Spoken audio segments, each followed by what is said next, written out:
बॉलीवुड अभिनेत्री जानवी कपूर को पाई एबे समय बहुत भल चली।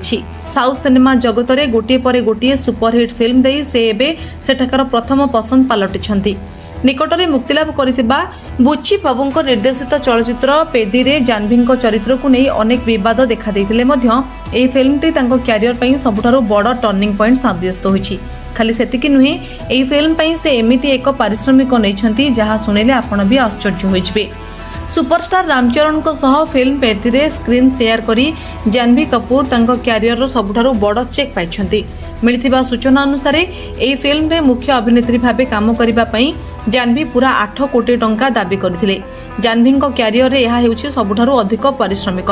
एहा पूर्वरु जानवी तांकर प्रथम तेलुगु फिल्म देवरा पई 5 कोटी टंका नेथिले, किंतु पेदी रे तांको फीस प्राय 50% बढ़ी जाइछि।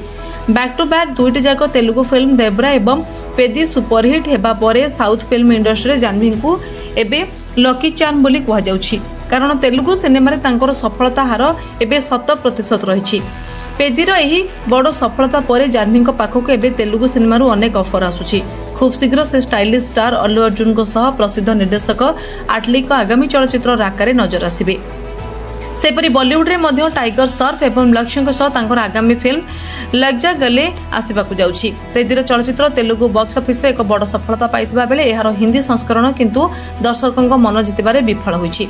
तथापि एही फिल्म जानवी को पई सफलतार एक नुआ बेंचमार्क सृष्टि करछि।